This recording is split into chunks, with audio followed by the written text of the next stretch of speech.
సంజనాకి గీతూ రాయల్కి మధ్య మాటల యుద్ధం జరుగుతుందా? సంజన గీతూ రాయల్ ఒకరినొకరు టార్గెట్గా చేసుకొని సామాజిక మాధ్యమాల్లో స్టోరీలు పెడుతున్నారా అంటే అవునని సమాధానం ఇస్తున్నారు కొంతమంది సినీ రాజకీయ విశ్లేషకులు. ఇంతకీ సంజన గీతూ రాయల్ మధ్య జరుగుతున్నటువంటి మాటల యుద్ధం ఏంటి, దానికి కారణం ఏంటి అనేది మనం పూర్తి స్థాయిలో విశ్లేషణ చేసుకునేటువంటి ప్రయత్నం చేద్దాం. తొలుత బిగ్ బాస్ హౌస్లో తన ఆట తీరుతో అందరినీ మెప్పించి ఆకర్షించినటువంటి సంజన, ఆవిడ ఆట తీరుని ఉద్దేశించి గీతూ రాయల్ కొన్ని సందర్భాల్లో విశ్లేషణ చేస్తూ వచ్చారు. అంటే బిగ్ బాస్ హౌస్లో సంజన ఏదైనా తప్పు చేస్తే ఆ తప్పును టార్గెట్గా చేసుకొని గీతూ రాయల్ ఇది తప్పు అని చెప్పేటువంటి ప్రయత్నం చేశారు. అలా కొన్ని సందర్భాల్లో సంజనాని టార్గెట్గా చేసుకుని గీతూ రాయల్ కొన్ని వీడియోలు చేశారు, విశ్లేషణ కూడా చేశారు.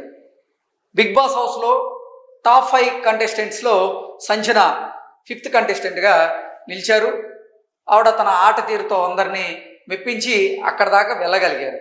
అయితే బిగ్ బాస్ హౌస్ నుంచి బయటకు వచ్చిన తర్వాత తనని ఎవరెవరు టార్గెట్ చేశారు అనే విషయాన్ని సంజన తెలుసుకున్న తర్వాత తన సామాజిక మాధ్యమాల్లో గీతూ రాయల్ని ఉద్దేశించి తనేదో ఒక స్టోరీ పెట్టినట్లుగా కొన్ని వార్తలు వచ్చాయి. అయితే ఆ స్టోరీని ఉద్దేశించి గీతూ రాయల్ ఇప్పుడు సామాజిక మాధ్యమాల్లో తను మరొక స్టోరీ పెడుతూ ఆ స్టోరీకి గతంలో సంజన మీద వచ్చినటువంటి ఒక న్యూస్ ఏదైతే ఉందో దాన్ని జోడించి ఇది నిజమేనా నాకు తెలియదు అంటూ గీతూ రాయల్ ఆవిడ స్టోరీ పెట్టడం జరిగింది. ఇంతకీ గీతూ రాయల్ పెట్టినటువంటి స్టోరీ ఏంటి అనేది ఒకసారి మనం పూర్తి స్థాయిలో విశ్లేషణ చేసుకుందాం.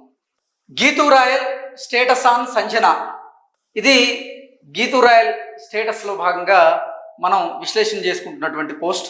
కన్నడ చిత్ర పరిశ్రమలో డ్రగ్స్ కేసు కలకలం, ఇది గీతూ రాయల్ సామాజిక మాధ్యమాల్లో ఆవిడ సంజనాను ఉద్దేశించి పెట్టినటువంటి స్టోరీ, దాన్ని మనం విశ్లేషణ చేసుకుంటున్నాం. గీతూ రాయల్ కన్నడ చిత్ర పరిశ్రమలో డ్రగ్స్ కేసు కలకలం, డ్రగ్స్ సప్లయర్స్తో నటి సంజనకు సంబంధాలు ఉన్నాయని ఆరోపణలు.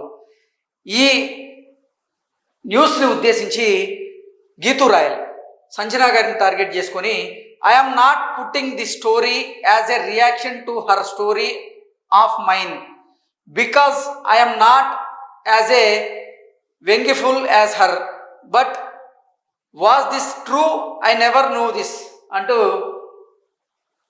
గీతూ రాయల్ ఈ పోస్ట్ అయితే పెట్టడం జరిగింది. అంటే సంజన గారు నన్ను ఉద్దేశించి పెట్టినటువంటి పోస్ట్కి ప్రతిస్పందనగా నేను ఈ పోస్ట్ పెట్టడం లేదు అని చెప్తూనే, ఎందుకంటే నేను తనలాగా ప్రతీకారం తీర్చుకునేటువంటి వ్యక్తిని కాదు అంటూ గీతూ రాయల్ ఒక క్లారిటీ ఇస్తూనే ఈ న్యూస్ని ఉద్దేశించి was this true, I never knew this అంటే నిజంగా కన్నడ చిత్ర పరిశ్రమలో డ్రగ్స్ కేసు కలకలం రేపడం, ఆ డ్రగ్స్ సప్లయర్స్తో నటి సంజనకు సంబంధాలు ఉన్నాయని ఆరోపణలు రావడం నిజమేనా, నాకు ఇది తెలియదు అంటూ దీన్ని జోడించి గీతూ రాయల్ ఇప్పుడు స్టోరీ పెట్టడం జరిగింది. ఆ స్టోరీ సామాజిక మాధ్యమాల్లో చక్కర్లు కొడుతూ ఉంది. అంటే వీరిద్దరూ బిగ్ బాస్ హౌస్లోకి వెళ్ళి వారి సత్తా చూపించి ఆ అద్భుతమైనటువంటి ఆట తీరును కనబరిచి బయటకు వచ్చిన వాళ్ళే. గీతూ రాయల్ కూడా ఒక సీజన్లో బిగ్ బాస్ హౌస్కి వెళ్ళింది, తన సత్తా చాటింది, అద్భుతమైనటువంటి ఆట తీరును ప్రదర్శించింది. ఇక సంజన గారు కూడా అద్భుతమైనటువంటి ఆట తీరును ప్రదర్శించి టాప్ 5లో నిలిచి 5th కంటెస్టెంట్గా హౌస్లో నుంచి ఎలిమినేట్ అవ్వడం జరిగింది. సో వీరిద్దరూ ఇప్పుడు ఒకరినొకరు టార్గెట్గా చేసుకొని ఒకరి మీద ఒకరు స్టోరీలు పెడుతున్నటువంటి నేపథ్యంలో ఇప్పుడు ఇది సామాజిక మాధ్యమాల్లో ఎక్కువగా ట్రోల్ అవుతుంది, చక్కర్లు కొడుతుంది. వీరిద్దరూ ఒకరినొకరు టార్గెట్గా చేసుకొని ఒకరి మీద ఒకరు పోస్టులు పెడుతూ ఉన్నారు, విమర్శలు చేసుకుంటూ ఉన్నారు, ఆరోపణలు చేసుకుంటూ ఉన్నారు. మరి దీనికి ఇప్పుడు ఫుల్ స్టాప్ పడిద్దా లేదా అనేది పక్కన పెడితే నిజంగా హీటెడ్ ఆర్గ్యుమెంట్స్ అయితే వీరిద్దరి మధ్య జరుగుతున్నట్లుగా తెలుస్తుంది. ఎందుకంటే సంజనాని టార్గెట్గా చేసుకొని కన్నడ చిత్ర పరిశ్రమలో డ్రగ్ కేసు కలకలం, అంటే డ్రగ్ కేసులో సంజన ఇన్వాల్వ్ అయి ఉన్నారు, ఇది నిజమేనా నాకు తెలియదు అన్నట్లుగా గీతూ రాయల్ పెట్టారంటే ఇది ఇప్పట్లో సమసిపోయేటువంటి పరిస్థితి లేదని అయితే మనం అర్థం చేసుకోవచ్చు. ఇక నటి సంజన అసలు గీతూ రాయల్ని ఉద్దేశించి ఏం పెట్టారు ఏంటనేది నాకైతే ఒక స్పష్టత లేదు, కానీ తనని టార్గెట్గా చేస్తున్నట్లుగా ఈ పోస్ట్ ప్రకారంగా అయితే మనం పూర్తి స్థాయిలో అర్థం చేసుకోవచ్చు.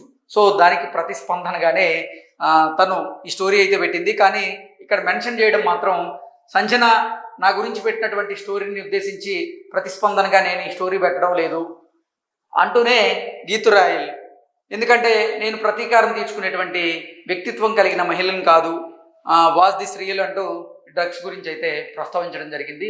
ఈ వివాదం ఎక్కడి వరకు దారితీస్తుంది అనేది రాబోయే రోజుల్లో మనం వేచి చూడగలుగుతాం. Thank you so much.